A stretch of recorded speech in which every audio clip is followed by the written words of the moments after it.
We acknowledge the traditional owners of country throughout Australia and recognise their continuing connection to land, waters and culture. We pay our respects to their elders past, present and emerging. This is Cheryl from Dja country.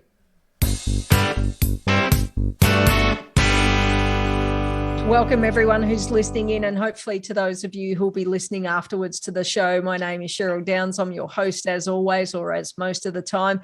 Also on the podcast so far, we've got Eric and Madge, with hopefully Dale turning up shortly.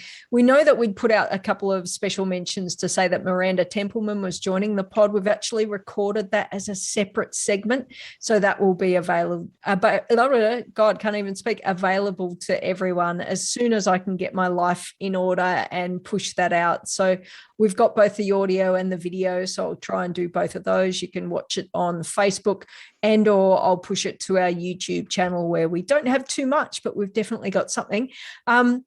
Eric, you actually went out to a game. Now, no disrespect to Madge, who just goes to games anytime that she wants, but you actually, after having been your NPLW season cancelled, how about we start off with your world in the face of it? I should point out Madge's game there had a Brazilian that was on the winning side. But so yes, after a period of time I can't even calculate, I was able to go to live football. And it was great just to see. It was almost like normal, with crowd milling around pregame and activations. So I saw a couple of people I hadn't seen in a while. And yeah, it was just it is a bit different because, you know, the photographers had to go one way and media had to go some other way. So I couldn't even say hi to friend of Beyond 90, Kelly Lemon. But it was just good to be in the stadium to see other things like, you know, so caught up with Samantha Lewis, hadn't seen her in a while. And yeah, it was just, and some other people. And it was just good to see live football. And just, I would have loved it no matter what it was. But I mean, it happened to be senior international football, which is even better. Oh, that's really good to hear. And hopefully people will have an opportunity to read the article that Eric's written on his experiences at a Matildas game just recently as well. Head to Beyond 90 to have a read of that. Madge, always football in your neck of the woods, which means you must be in the lucky country or the lucky state. But you did get smashed by a bit of hail, we heard. Yeah, there was a little bit during the NPLW grand final up here. They had to delay the game a little bit, sort of in the second half. But they got back and nothing could stop the Queensland Lions taking out the triple this season. Absolutely the dominant and most impressive team the entire season. So well done, Lions. And thanks for that. I'd forgotten to put it in the show notes, but is that kind of a year-on-year thing? Are they the team to beat every time it comes around? Look, I mean, the last few seasons have absolutely been a fairly dominant force, although, I mean, Gold Coast United won the premiership at, was it even maybe the season before? So there have been other teams up and about. And Gold Coast, again, were very strong this season, finishing second. And Capalaba have really invested. They've had a bunch of W League players this season. So I think there's competition, but Lions just seem to be that club that just has the consistency and really good facilities and program behind them that's bringing them great success at the moment. Some of it does come down to that, doesn't it? It's not just the players, or the players will come if you build it. Was it the Kevin Costner film of the late 80s? I'm not sure I'm making it up, but Field of Dreams, if you build it, they will come. So if you provide the facilities and the support structures, then ideally the players will see that as the best place to go and they will come. So sorry for anyone who's in a demographic who they've not heard of Kevin Costner or Field of Dreams, but there you go. I think I'm telling the truth. All right. History lesson. Who was Australia's first World Cup goal scorer? Now, I haven't validated if there was a man who scored before, but we're talking women's football here. That's a question to either of you, or I don't know if anyone's on our Facebook page sending messages. I could probably check that out. Although it should be pointed out, without providing further qualifiers, the first Australian goal scorer at a World Cup is actually someone who is a man who scored an own goal. So he probably doesn't want us to say his name. Hey. All right. Well, there you go. That's a bit of history that I didn't know. But in terms of women's football, let's go with cap number 66, Angela Ionotta, or Ionotta, depending on how it's pronounced, Australia's first World Cup goal scorer in 1995. She debuted in 1991 and has 42 Matildas appearances. Go to Andy Howe's stats to have a look at that. She's played in the 1995 and 1999 World Cups and has also played in Japan and Italy. So big shout out to cap number 66 on our episode 66. That's an amazing effort. As we said, we'll have some links on that on the show notes or on the pod post that we send out later. But the other thing that I've already done this morning is I've had an interview with Miranda Templeman. I look forward to sending that through. Eric had shared a couple of good questions as well about her time in New South Wales with Football New South Wales Institute. Eric, I imagine that you must have had an opportunity to see some of those matches. Yes. So it was interesting because, I mean, with the interstate move, some of those players secured moves quite late in the show. And then obviously there was players like Jessica Nash was eased back in slowly after, playing a full W League season. But yes, I did get to see Miranda Templeman play. I'm pretty sure she played in one of the Institute games I commentated back at the end of May. But yeah, also it was just great to see her. And it's a kind of a move, players moving into the state to play in Sydney is common, but it's not so common at that age. But good to see her because I've rated her ever since I saw with the junior Matildas. So I think, and also really looking forward to seeing what she does at Adelaide. Yeah, she definitely seems like a really confident goalkeeper. Dale, thanks for joining us on the pod as well. I hope you've had a great time at the football match as well. Eric said he ran into a couple of people that he knew, but he didn't mention your name, but I'm assuming you were there. Okay. Long story short, no, I was not. No. It was a bit of a mix-up with my accreditation, but these are the things that happen. But I'll be there tomorrow, so don't stress everyone. Oh, no. All right. Well, hopefully, talking about the game, it seemed to be quite a good broadcast with a really good pre-show, had a little bit of an elongated post-show, which I quite enjoyed. I would have loved to have seen or heard more reaction from the players. Madge, you were alongside me in theory watching it on TV. Any thoughts from you about the broadcast? I actually wasn't watching much of the broadcast because I was at the NPL Queensland final. So I was watching the final live and I had it on my phone. So I was keeping everyone up to date with the gameplay whenever there was a goal. But I must say, look, there on the phone, it looked great. I mean, the camera angles that they had during the game looked fantastic. And I've heard great things about the pre and post game as well. Yeah, it was good. Sorry, Dale, you go. It was as polished as you would have expected. Obviously being kind of really Ten's first foray into like broadcasting Matildas game. But yeah, I thought it was really good. It's really good to see Tara back. Anybody that knows me would know that I'm a huge fan of Tara. I worked with her at Fox and she's obviously a lovely human, but also very knowledgeable.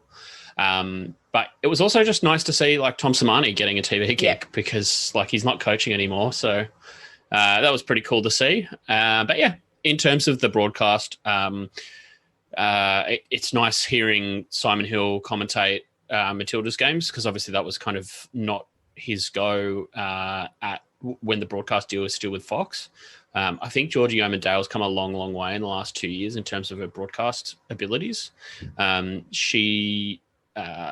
think her and Simon complemented each other really well. But in terms of the production value, like I was pleasantly surprised, to say the least. I wasn't necessarily expecting, it to look like the royal wedding, but it was pretty good. I mean, solid, like 8.5, 9 out of 10. I'll also really be looking forward for Amy Chapman to get in there on the commentary team as well. She was of course playing in the grand final, so she wasn't available. But she's been great on the comms in her recent appearances as well. Yeah, I second all of that. That sounds good. Let's talk about the game a little bit more, not just the commentary and the broadcast itself, but Australia were they had a good win on paper. It was 3-1. If you read that, you look at it and you think, oh, that's a pretty decent win. But I thought it was much closer than that on paper. Even if you look at it statistically, shots on target or the number of shots taken, those kind of things, there wasn't such a discrepancy. So for the Matildas, I think it means that they did quite well with their chances. They had 12 shots, six of them were on target, and in theory, well, not in theory at all, but they scored 3 goals. For Brazil, they had 4 shots on target and managed to score the 1 goal. So still a pretty tight match. I think the first question I'd like to pose to the 3 of you, to take it in turns any which way you want, is defense. Now, for me, it was really interesting. One of the things that Tony said after the game, and he said that the defense were maybe put under more pressure because we were turning the ball over in midfield. And for me, when I looked at some of the plays and some of the options, even some of the mistakes that were made in the back line, it's that you are far more exposed there when something goes wrong, and you are talked about so much more when something goes wrong.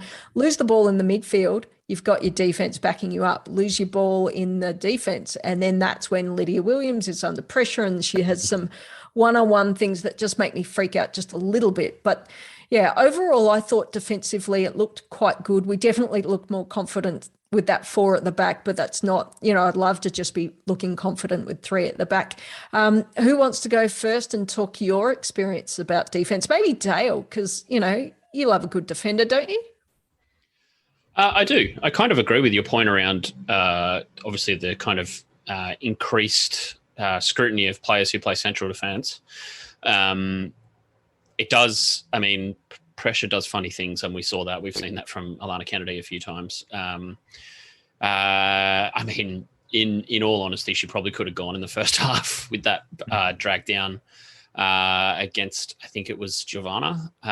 But in terms of the midfield, it does, as you say, that there seems to me we're still lacking a 6, and I think the 6 of the future was on the bench, and it was interesting to see her eventually get out there. I wouldn't be surprised if Claire Wheeler starts the next game at defensive midfield.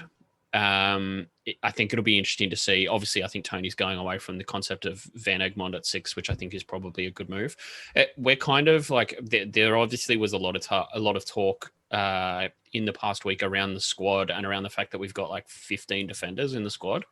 And I think that kind of shows that Tony is understanding that he not necessarily needs to rebuild this squad, but definitely kind of reconstruct it in the sense that we're so heavily reliant on scoring like 3 or 4 goals a game at the moment.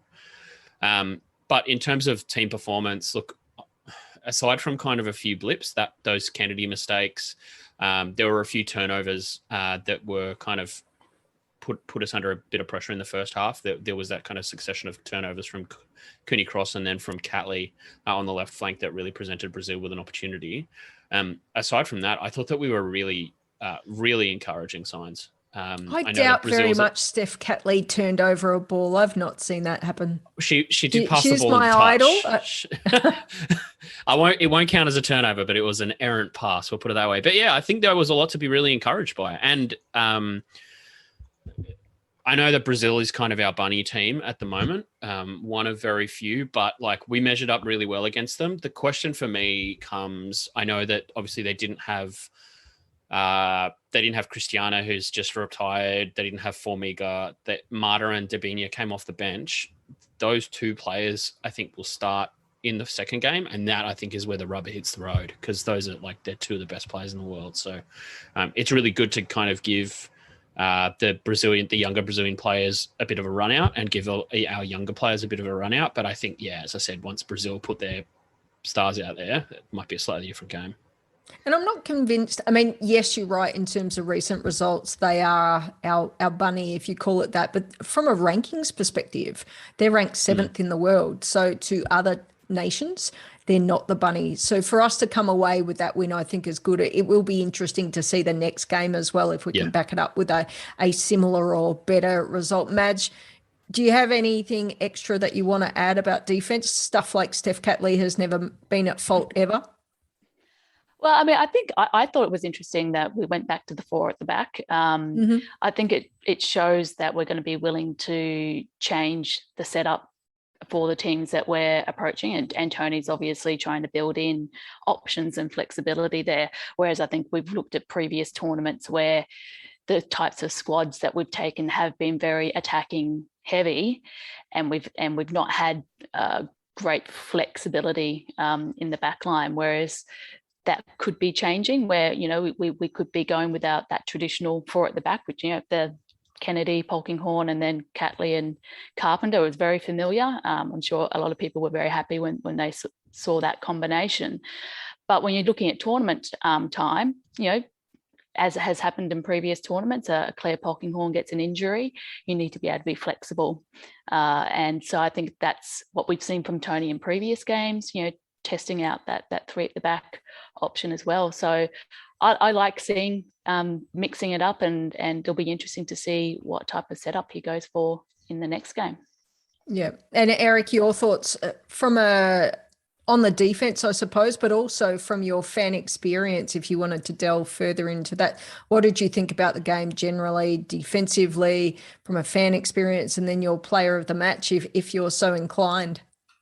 So I did wonder if Tony Gustafsson went back to a more familiar four at the back, just because it was our first game at home in so long. And so even though it's a friendly, maybe a win is more important than it would otherwise be.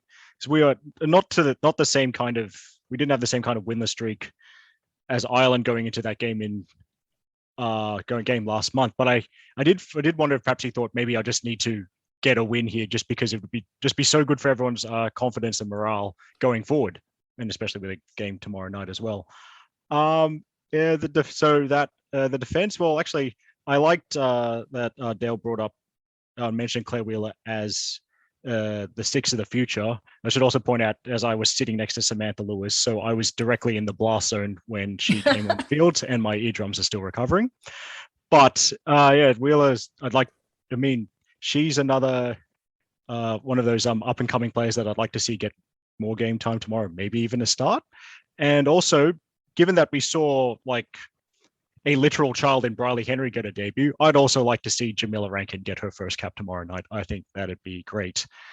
And on to the six discussion. In the post game, Tony was asked about moving Kyra Cooney-Cross back to basically pretty much the deepest lying midfielder, which is not at all a position we're used to seeing her play in. And he mentioned, yes, we know about Kyra's skills, but she's great under pressure. But then he mentioned she had talking about vertical leap and the work she does defensively. And I'm just looking up a particular stat from the last W League season, because I believe, yes, Kyra Cooney-Cross led Melbourne Victory in tackles last season, not any of their defenders. So maybe he's onto something with that. Yeah, that's a also very won fair the most call. tackles of any player on the pitch, aside from Ari Borges, who I thought was also quite good for Brazil. But yeah, 4 out of 5 duels won. I'm just having a look at it now. 2 interceptions, three tackles out of 3.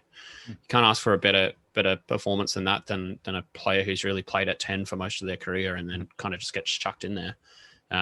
Interesting stat on the Claire Wheeler thing, 1 out of 1 passes completed. So well done to her. I can't do better than 100%. That's the kind of statistics we want to see from our players. All right. Yep. I don't know what to say about that. I think hopefully we'll get her on the ball a little bit more than that and see if she can keep that consistency. That'll be pretty good. In terms of player of the match, I know it's not something, we don't like to rate players from out of 10, but is it of interest to talk about player of the match for any of you? I think for me, it's almost a good question. I think Mary Fowler's presence has been talked about quite a lot. I think Sam Kerr to me was not activated in Tony's way. I know that she did a lot of work on and off the ball, but wasn't necessarily activated in as big a way as we would like to see. So maybe I'm sitting on the fence just a little bit in terms of who I thought was the best player. Caitlin Ford as well, actually, who has been in good form recently. I didn't think that she was necessarily activated in the game either. Interesting that I'm not giving you a player of the match. Someone else give one. I'll throw out a couple. I thought Tamika Yallop got through a mountain of work, really busy as usual, getting her ankles kicked as usual. But I thought she had a great game, and Polkinghorne was great as well. Getting up there in offense as well as patrolling the back line as well. Yep. Guys, either of you want to throw someone out there? Eric, after you. Okay, I'll go for Steph Catley. Did her usual thing, shoring up the left side of defense and played a part in 2 out of our 3 goals. So that was great. Yeah, Catley for me was probably one of my choices. Interestingly, that she, like, I was just having a quick look at some stats earlier, and if you look at average positioners on the pitch, what Sundhage tried to do was bring Bruninho so far up the pitch as to stunt Catley's attacking potential. But as you say, Eric, I mean, like, she's not the kind of player that really gets stuck against, unless it's against a kind of world class right fullback. If Emily Van Egmond was out there for 90 minutes, I think she would have gone pretty close to a 9 out of 10. She was definitely the best player of the second half, but I think you're right with Catley. I didn't mind some of Alana Kennedy's game for her 100th. It's a big appearance, able to walk out and lead the team out onto the field. So whether or not that's player of the match, I doubt very much. But I think overall it was a pretty good Tilly's performance. Talking about game 2 now, what do we think will change? And you've talked about how you'd like to see a little bit more game time and maybe starting in the position rather than coming off the bench. Dale, did you have any specific thoughts around what you might expect Tony to do differently? Will he try 3 at the back this time instead of and see how that works against Brazil? And what will Brazil do as well? That's a good question. I think first of all, the point that you make about Brazil is I can't see Marta and Debinha not starting. You're not going to fly all the way out here to, mess around. In terms of what the Matildas will do differently, I don't think that 3 at the back is probably going to happen just yet. I don't think that we have 3 top quality central defenders that have played enough together. We have 2 very kind of similar players in AK and Pulks at the moment who work very well together. I think the first thing that we need to figure out is the 6, as we said, because if we're going to play, we're effectively going to play a 3-5-2. You really kind of need to have 2 box-to-box midfielders, which we have at the moment. I think 3-5-2 would work well. If you were to have, say, Pulks, Kennedy, and player X, who shall not be named, Jessica Nash, why not? But if you were to have, say, a double pivot box-to-box midfielders, a number 10, and then 2 players up top in probably Sam Kerr and Mary Fowler, I think that would work really well, but I just don't think we have the cattle at the moment to kind of play that style. It would also leave a lot of questions around whether you effectively exhaust Catley and Carpenter, getting them so high up the pitch that you're effectively making them like wingers, but also having to track back in defense. I can't see us making that drastic a change just yet. I think it'll just be personnel. I think Kerr will probably start, get 45 minutes in the legs, just to keep her ticking over. And then I think we might, start seeing the peanut gallery, for want of a word. I think we'll see a couple of debuts. And then I think Macca will probably start as well. Because Tegan Micah's out now. Yeah, she's injured, and Jada Wyman has come in as an injury replacement. So you'd think that Macca would probably be. There's like 15 former Matildas keepers. We were talking about this today, Eric. There are like 15 former Matildas keepers floating around in Sydney at the moment. Like, what else is there to do? Like, we can't play football yet. There's no community sport. They're probably just like hanging out down at Redfern playing tennis on the courts or something. I don't know. But yeah, I think Macca to start. And she's been in good form with West Ham. So, like, I don't see any reason. And she's been playing, which is the other thing. But she's been in good form. I can't see any reason why she wouldn't.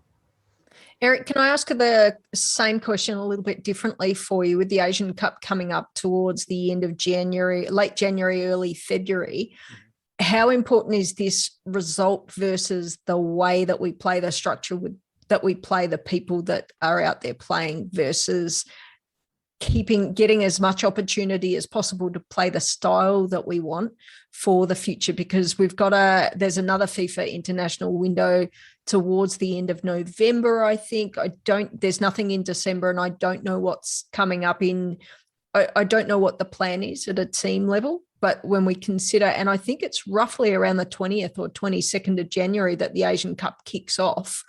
Sorry if I'm wrong, but there's very little opportunity for the Matildas to try any more of what they want to do. So this is a moment. It is. Yeah, and I think I agree with Dale. Maybe three of the backs a while away, especially because the next two games after tomorrow against the USA, where I don't feel like that's the opponent to experiment against. So yeah, I think it's more about just maybe trying maybe different plays in a familiar system, as has already been discussed by all of you. And then obviously we got the two games against the US coming up, and I mean, you never know. There's not much time before the Asian Cup, but there is enough time for anyone who makes a great start to the next A-League women's season to kind of bolt in there at the last moment. So I'm sure they'll be looking and scouting our own players heavily right up until basically the time where they actually need to submit the squad for that tournament. Okay, well, Madge, you're my last hope that you might align with me thinking that we maybe should try three at the back again and try and take that through against the US. And I know it's a tool that we need to have in our belt or in our kit to say if we need to play that style of football against a club, team, nation, whatever it is, that we've had enough practice doing it, as opposed to saying, look, we're 90% confident doing it our one standard way, but take us out of that zone and we feel uncomfortable. Yeah, I mean, I like having it there as an option, and it's maybe not. I know I'm going to steal from Molly in her article about the Matildas' defence. It's maybe not having a Kennedy and Polkinghorne there in the back three. I mean, maybe we do bring in. I mean, I'm loath to sacrifice Catley and Carpenter to centre back, but maybe we have a little bit of more depth in those wider positions in the newer players coming through. That point. It's just another option for flexibility to. So yeah, then you don't have to necessarily flog Catley and Carpenter if they're sitting back in the back three and fielding a different sort of position. So. I mean, I like testing stuff out. I'm not afraid. I'm not someone who's afraid to lose friendlies. I know that it can get a little tiring for the fans. So we do want to make sure that we're punctuating that with performances with good wins along the way as well, and good performances. So we're not just always experimenting. But yeah, I wouldn't mind seeing three at the back, giving it another go. Yeah, and I think we discussed this earlier today, Eric and I, and some other friends of the pod. But just in terms of the Asian Cup, the top-ranked team in Asia isn't playing in this tournament, which is North Korea, who haven't played a match in 2 years. So that's my only other concern, is that it could cost us when it comes to like ranking and stuff like that. But like, as you say, I mean, I'm not necessarily worried about losing 4-0 to the USA. It's as you say, Madge, it's just about how you get there. And I'm not really that worried about ranking until after the World Cup. Yeah. None of us are worried. That's good. That's good to hear. One of the things that is interesting as well, though, it's not just the players on the field. I mean, I've definitely been a fan of a team and or a nation that has lost because they've been out-coached. So the players know all these different ways of executing different plans, and it's the coach's ability or it's the pre-work as well, understanding what other nations or other teams might succumb to. So yeah, I won't keep harping on it. I think it's a good option to have under our belt. Let's keep going. There's a bit more to talk about in this podcast. I'll just touch very quickly. Sport Integrity Australia has released their complaint process. I don't think that this will be the end of everything. I'm sure there will be a long period of time. They're capturing information for a particular period, and there won't necessarily be anything that comes out of that in the near future. And hopefully everyone will abide by the rules and suggestions to keep it private. So, I'm not backing away from the issues that are happening. I think now that we've got a process, hopefully it's a good process and it will take the game to a better position through going through all of that. Let's keep going and talk about more in football. The World Cup every 2 years is back on the agenda. I thought that this had gone away, but it still sticks around. FIFA's technical advisory group, led by, I think, Jill Ellis, with her, I always think of the Jill Ellis diaries. So they have been deliberating the possibility of a biennial World Cup. On paper, what do you think, Eric? No. Next Why? question. Well, I mean, it's been mentioned by people much more articulate than me that it kind of the World Cup loses. It's not unique. It's not as special if it's every 2 years. There's also a more logistical issue with just what does the international football calendar look like, and of course these players also have to play club football and fit all that in. What happens to continental tournaments and the qualification process for those? I don't see how it's going to work. And given players or in football for years have talked about just how hard it is when you have to travel all over the world for international games and then go back to your clubs and settle back in. This decision, if it were to be made, is certainly it's not something that's taking player welfare into consideration. Yeah, really good points. What about you, Dale? If I was to say to you, what are the positives of it? Can you articulate those for it and then state your position as well? Are you for or against? In terms of the fans, the positives are that there's more international football and therefore there's twice as much of a chance of their team winning a World Cup. Now, FIFA have come out and said that teams who qualify in World Cup X will not be able to play in World Cup Y. So in reality, we have 2 half World Cups. The other positive for FIFA is that it makes them a bucket load of money. And that's what's really driving this. Money that they could invest back in the game. They could, but and in the women's game, ideally. I remain skeptical on their ability to do these things. We've seen, in the last kind of 6 months, FIFA actually complained and banned Uruguay from having 4 stars on their jersey. Now, this is a bit of an offshoot of this conversation, but we're going to go down this road anyway. Uruguay won the Olympic football tournaments, men's football tournaments in 1924 and 1928. They then won the World Cups in 1930 and 1950. FIFA was annoyed that Uruguay had 4 stars on their jersey because they had 4 world championships. Because before the World Cup was started, the Olympic football champion was considered the world champion. After that, obviously, they have 4 world champion stars, which is what all of the countries have. This is exactly the problem with FIFA. FIFA protects what is FIFA's. My opposition to this is that we flog these players so hard that they burn out so quickly. And then we go, why are these players retiring? And why are these players depressed? And why are these players not wanting to play anymore? And the other thing for me is that I love that FIFA have invested $1 billion into the World Cup recently, into the women's game. I think that's really important, but I couldn't trust FIFA as far as I can throw them. And as much as I love international football and I would love my team, I'd love Australia to win the World Cup one day, whether that's men's or women's, 6 of one, half dozen of the other for me. I think that just scarcity creates demand. That's why this is so special. There's only been 16 or 17 World Cups in the men's game. There's only been 7 for the women.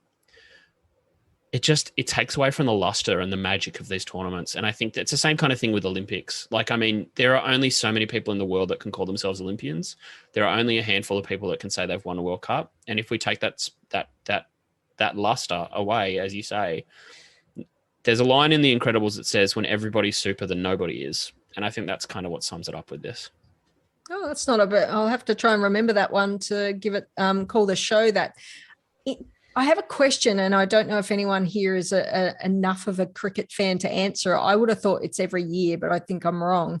How often do they play the Ashes? 2 years? 2 years, I think. Yeah. Every 18 months. Yeah. They play. There's a gap of 2 summers. Summer or something. Yeah. So we talk about that. Maybe it takes away the luster, but it does actually have its own feeling. So it is an opportunity. Madge, only fair to give you a go on the hot seat as well. What are your thoughts? What is the best outcome that could happen if they were to play it every 2 years? And where do you sit just more generally? I think my approach is looking at the whole ecosystem of women's football around the world as well, and how women's football hasn't been given the opportunity to develop in the same way that the men's game has. So I absolutely love the fact that some of the big leagues and the big clubs are now investing in their women's team, and that tension between international football and club football is starting to be there. But that club football discussion is kind of starting on a bit of an uneven keel, where it's already the rich nations and the rich competitions that have the ability to invest in the game. So unless they're just going to invest further in scouting all around the world and bringing the best women's football talent into their sphere of opportunity, I think where the World Cup and just international competition in general, and that's probably why it's been so important in the women's game, is that's where the women's game has had its best opportunity to develop and develop in leaps and bounds over the last couple of decades. So I absolutely agree. Yep, FIFA, yep, they're always out for themselves, but I could see the appeal of using international football as a focus for developing the women's game further. And I am, in the same way that I'm wary of FIFA, I'm a little bit wary of just the same old disparities in club football, just replicating themselves in the women's game as well. Because I noticed that they're also considering a FIFA Women's Club World Cup as well. Well, there's only really a few leagues around the world that have any chance of putting up a competitive team in that sort of environment. So it's complicated. Yeah. The point that you make about the tension between club and country, Carly Lloyd has scored more goals for the US than she's played college and club games combined in her career. So, like, as you say, there's been not a hell of a lot of investment in club football because obviously it's been very slow to kind of get on its feet. And then there's a lot of investment in international football because that's what typically has made a lot of money. I really agree with that point, man. So it's whether or not this investment and what money FIFA makes out of it, if it could be invested in useful ways to build infrastructure in countries around the world. Whether or not that happens, and that's where you come back to your skepticism about FIFA's motives. Yep, I like it. It sounds like if FIFA can manage to do it in a sustainable way, then ticking some boxes of some people's wish list, but overall we need to understand the perspective of the player and the referees and everyone that would need to be involved to get such things happening all the time. Let's move on. We're getting a long way into the pod now. We'll talk maybe about the FIFA international window that we've just had or still having, because the Matildas have got yet another game. A couple of interesting games. I'm not going to talk about all the games, and I hope I've got a good spread there. I don't know if anyone thinks anything differently. The US had a 0-0 draw against South Korea. Anyone watch it? Anyone have any broad thoughts on that one or narrow thoughts? Go for it. I didn't watch it, but that bodes well for a fun Asian Cup. Yeah. Big agree. Also, Korea's jersey is really nice. This is my sartorial thought. We're all about the detail. We have to be about the detail. But interesting, we've discussed, as I mentioned, Carly Lloyd. It'll be her last game, her last international game this week against Korea at Minnesota. And then she's handing the number 10 jersey on to Lindsay Horan, which I think is really nice. I did see that as well. Very nice. So I think it's an interesting result. I don't know. I didn't actually look in detail at who was on the field and whether or not they were starting half of their best and half of their learning, developing people or not. But the result is interesting because for the US, they tend to walk away with things as winners. They've got a backup game coming, so it'll be interesting to see what comes out of that. The next match that I thought was an interesting, not so much an interesting result, but Canada, our Olympic champions, defeated New Zealand 5-1. So that's quite a big difference. New Zealand, I don't know necessarily what they're doing with their system, but obviously having Wellington Phoenix join the A-League women, the dub, whatever, it shows that they're working on development pathways from their grassroots and community football through to some national level football and then into international football. Any big thoughts, Madge, on that one? I don't know. I did have a quick look at the highlights. I mean, there were a couple of messy goals in there from that New Zealand gave up. One that Erinella really should have just gobbled up, and she just spilt the ball. And I mean, I guess also it was the first game that Canada were back playing. I think it was the first game that Canada was back playing in front of their home fans after winning a gold medal. So they must have been up for that game as well and really wanting to put on a show. So perhaps, we can cut the Kiwis a bit of slack that that Canada were determined to put on a really good show for the home fans. I'd be keen to understand how Australia would go at the moment playing against Canada, but that's not going to happen. We will play the USA coming up soon enough, whilst it's everything but confirmed of where it will be. I'm still hoping for Melbourne, but we'll see.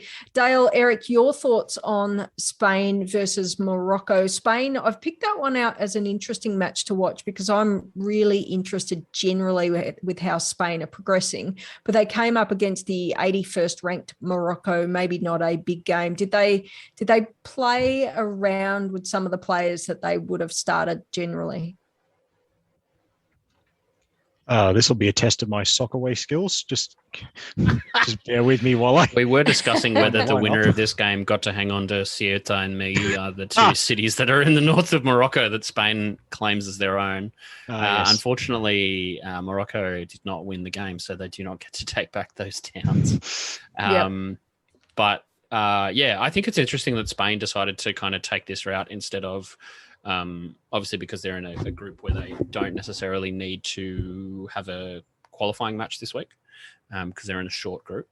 But it's interesting that they kind of, I assume that they would have just kind of made this friendly, like organized this friendly kind of off the cuff.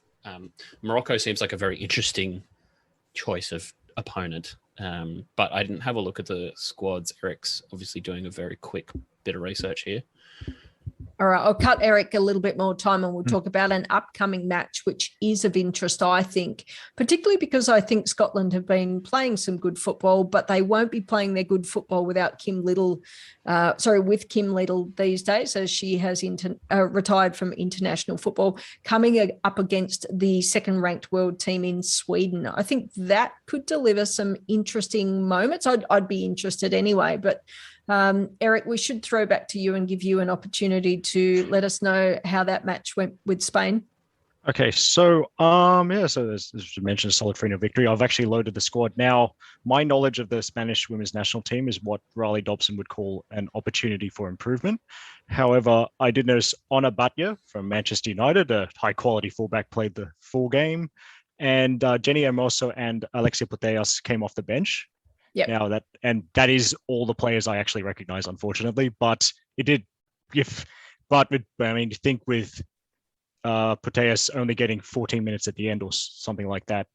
Obviously they did at least a little bit of shuffling of the pack. Okay. All right. Very good. All right. If we just move on a little bit further and head towards the end of the pod, but one thing to note that before we have our next podcast, you might want to stay tuned for the Women's FA Cup because those matches will be played on Sunday afternoon UK time, which is more than likely if I convert. It's nice and early Monday morning for everyone who wants to jump on there. Manchester City against Chelsea, and then later on it will be Arsenal versus Brighton and Hove Albion. So if anyone's jumping on to have a look at that, let's talk Queens of the Week. And I'm going to kick off, if it's okay, just quickly and say my Queen of the Week is Annabelle. You might not know who Annabelle is yet, but hopefully in 14, 15, 16, 17 years, you'll know that Annabelle will be the newest Tilly's recruit out there. Congratulations to Michael, who is our amazing graphics guy, and his lovely wife, Stephanie. They welcome their brand new baby, Annabelle. As we hear it, she's got a great left foot and she maybe be a spot kick specialist for us, or maybe the elusive number 6, and we only have to wait for, 14, 15, 16, 17 years. So that's mine.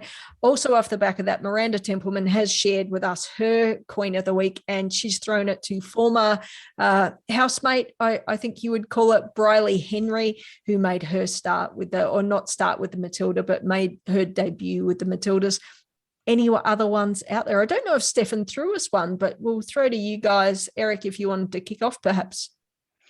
Okay, so I have 2 queens, and they go back to both related to this current FIFA international window. So my first queen is Vesna Milivojevic. Some of you may remember her as a former Western City Wanderers player. She made her senior international debut for Serbia in their game against Portugal, and started and played 81 minutes. And I was just thinking about this as this pod was going on.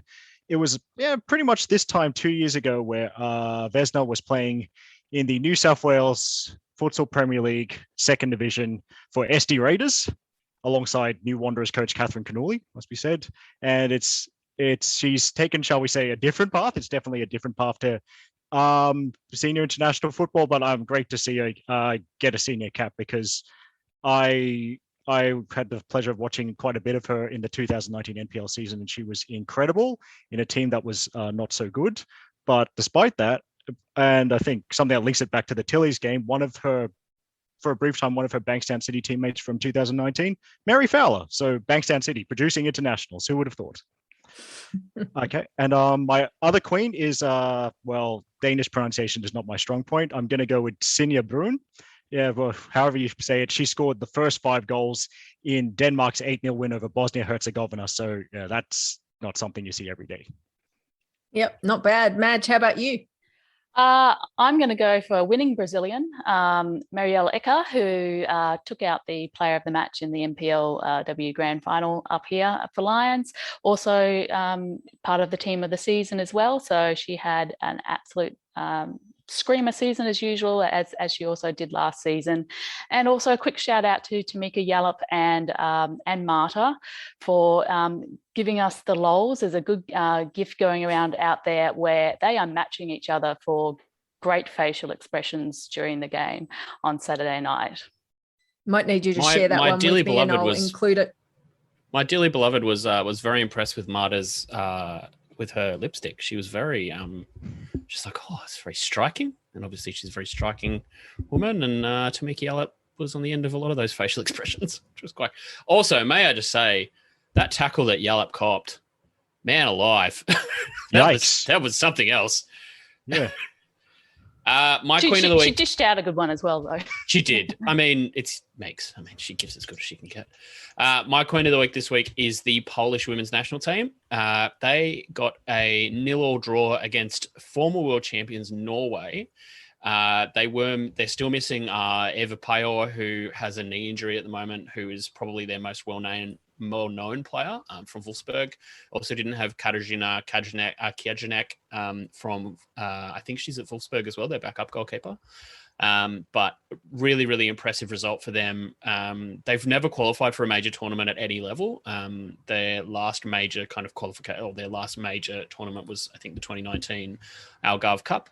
But a huge result for Poland. They are actually a decent chance to go to the World Cup. This was a World Cup qualifier they played in Łódź. Norway and Belgium are both on the same number of points in that group on 7, and Poland are just behind them on 5 with 3 games played. So they're still undefeated. And if this continues, that they're a decent chance to make the World Cup. And there's a big Polish community in Sydney, and I know there's one in Melbourne as well. So they would have some decent home support too. Very nice. I should have also given a shout out to, or a Queen of the Week, to all the Matildas for bringing home a good win for the Australian fans out there. I have to throw that in there because if I didn't, the graphic that I've put out there for Queen of the Week wouldn't make any sense because it's all the Matildas and it's got nothing to do with anyone that we've said. Also a shout out to one of my kind of favourite referees. I don't know if other people have favourite referees, but I think Esther's great. And I watched one of the highlights from a match a little like a week or two ago, and she was somewhere else far away in the world. So the referee's doing a great job out there keeping the game real for us all as well. Any final thoughts before I give us an opportunity to go off and, I don't know, do something else, prep for our next game of football? I'm really looking forward to being allowed into the stadium tomorrow night. Still crying that I may not be able to make even the USA game, but I'm like, get vaxxed, people. Yes, please get vaccinated. Forward. Yes. All right, well, we'll do our best to spread the word about everyone getting vaxxed. Good news for people in Melbourne this weekend that they will be able to join their regional Victorian counterparts, of which I am one, and I'll be able to see my family for the first time in quite a while. So, yeah, really big deal for Victoria to be able to join up together. And I think international borders opening up again and people being able to come through and all of that. Hope for the same for people like Meeks, who would dearly love to see her wife and her young child. And yeah, football's a tough game when you're playing all over the world. Well, thank you very much to all of you for being our wonderful co-hosts. Thank you to Miranda, who spoke to me earlier, and I'll push that podcast out soon enough, and we'll bring you more football talk next week. Thanks very much, everyone. Bye-bye. Cheers. See ya. Yeah. Yeah.